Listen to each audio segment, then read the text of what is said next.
Селение Гутос Ашского района находится в 180 километрах от административного центра Сагдийской области. Население небольшое. Каждый второй мужчина от 18 до 40 лет находится на заработках за рубежом не первый год. Многих детей даже называют живыми сиротами. Многие годами не приходят домой, потому что транспортные расходы большие.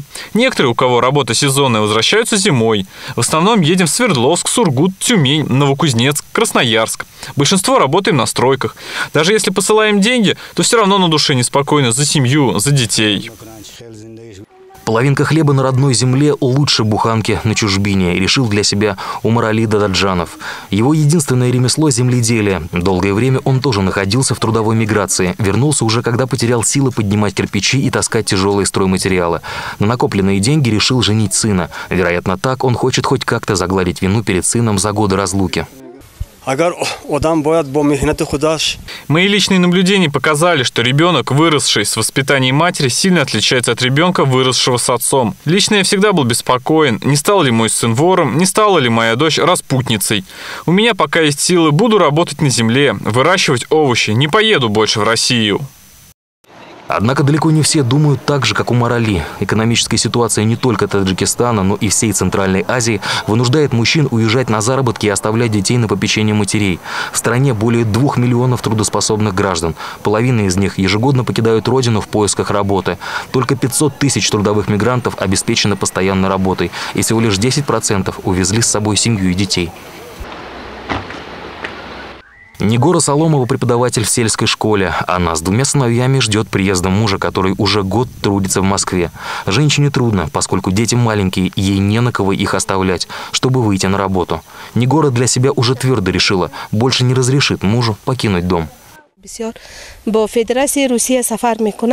Тяжело не только женам, матерям. Больше всего психологически страдают дети, особенно мальчики 9-10 классов, потому что наше общество решило, что раз отсутствует глава семьи, за его обязанности отвечают сыновья, и они должны кормить семью. Ведь иногда отцы не могут посылать деньги, многие бросают даже школу. Все равно они же дети. Если они сегодня не будут учиться, то завтра их тоже ждет доля трудового мигранта.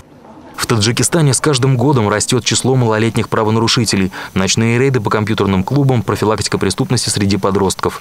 У большей половины задержанных тинейджеров родители на заработках.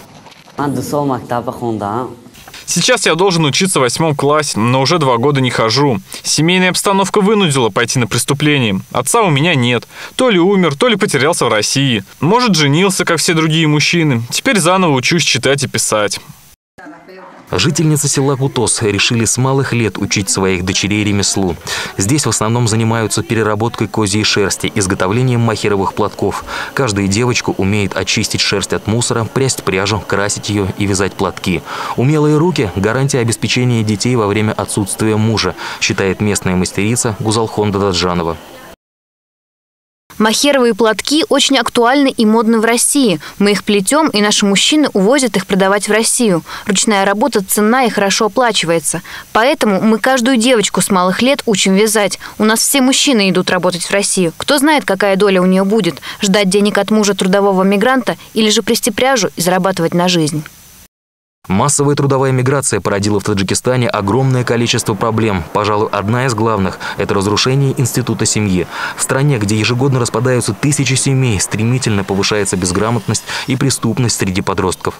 По официальным данным, сейчас каждый 10-й ученик в Таджикистане не посещает школу, а правонарушения среди молодежи через каждые 3 года удваиваются. Правительство, вместо того, чтобы решать вопросы с трудоустройством населения внутри страны, пошло по пути ужесточения ответственности родителей за детей. В минувшем году к различным штрафам были приговорены более 3000 семей.